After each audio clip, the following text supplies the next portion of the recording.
नमस्कार मंडळी, आज आपण बनवणार आहोत एकदम झणझणीत पण सोपी आणि चविष्ट भरली ढोबळी मिरची, ज्याला काही लोक शिमला मिरची असं सुद्धा म्हणतात। तर या ठिकाणी मी 5 ते 6 शिमला मिरची मस्त धुवून घेतलेत, स्वच्छ करून घेतलेत। त्यानंतर मी त्याच्यावरचे देठ कापून टाकले आणि आतल्या ज्या बिया होत्या त्या व्यवस्थित काढून घेतल्यात सर्व। मग त्या मिरच्यांना मी उभं चिरले 4 भागांमध्ये।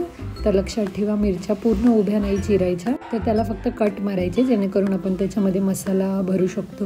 म्हणजेच कापताना थोडंसं तळाशी जोडलेलं ठेवा, जेणेकरून मसाला पडणार, म्हणजे मसाला बाहेर पडणार नाही।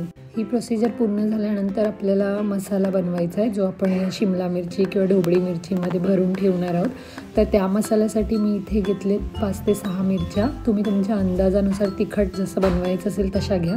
त्यानंतर 10 ते 15 लसूण पाकळ्या घेतल्यात आणि त्यानंतर एक मूठभर एवढे मी शेंगदाणे घेतले।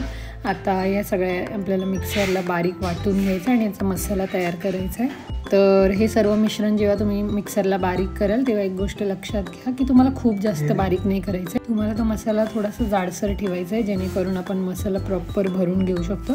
त्या ठिकाणी मी बारीक केला, पण त्या मिरच्या तशाच राहिल्या होत्या, तर मी मिरच्या तोडून मसाला व्यवस्थित असा खूप बारीकही नाही आणि खूप जाडही नाही असा बनवून घेतला आहे। तुम्ही याची कन्सिस्टन्सी बघू शकता की मी मीडियम साईजमध्ये मसाला तयार केला आहे। आता थोडंसं मीठ ॲड केलं आहे मसाल्यामध्ये आणि आता हा बनवलेला तयार झालेला आपला मसाला तो मी एका शिमला मिरचीमध्ये म्हणजेच ढोबळी मिरचीमध्ये भरून घेणार आहे व्यवस्थित, जेणेकरून तो बाहेर सांडणार नाही असा भरून घेणार आहे आणि फुल भरून घेणार आहे। तर असं एक करून जे माझ्याकडे 7-8 शिमला मिरची होते त्यात मी मसाला व्यवस्थित भरून घेतला आहे पूर्णपणे। आणि थोडासा मसाला मी नंतर फोडणी द्यायला टाकणार आहे किंवा फ्राय करायला टाकणार आहे, त्याच्यासाठी थोडासा मसाला साईडला काढून ठेवला आहे। तर तुम्ही पाहू शकता आपली ढोबळी मिरची कशी मसाल्यांनी भरलेली छान दिसते।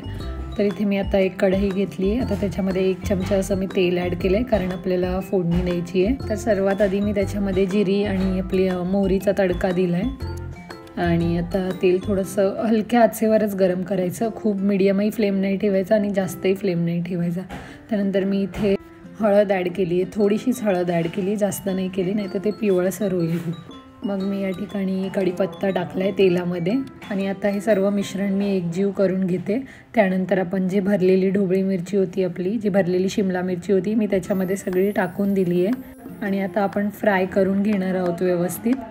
तर तुम्ही थोडंसं हलवत राहायचं हे, कारण की तुम्ही एकतर खूप लो फ्लेमवर हे शिजायला ठेवायचं आणि त्याच्यानंतर कन्सिस्टंटली तुम्ही हलवत राहायचं, कारण की ते खाली लागणार नाही त्याच्यामुळे।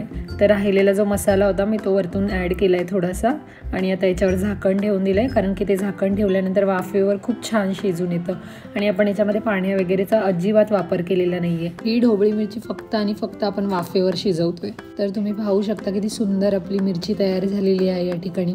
तर ही मिरची तुम्ही तोंडी लावायला जेवणासोबत सुद्धा घेऊ शकता किंवा भाकरीसोबत सुद्धा तुम्ही ही मिरची खाऊ शकता, खूप अप्रतिम लागते। आणि मैत्रिणींनो, ही मिरची बनवण्यासाठी फक्त आणि फक्त 10 किंवा 15 मिनिटं लागतात। इतकी रेसिपी सोपी आणि सिंपल आहे। तर तुम्हाला रेसिपी आवडली असेल तर नक्की शेअर करा आणि अशाच झटपट रेसिपींसाठी भेटत राहूया। जर तुम्हाला व्हिडिओ आवडला असेल तर लाईक करा, कमेंट करा, शेअर करा आणि चॅनलला सबस्क्राईब करायला विसरू नका।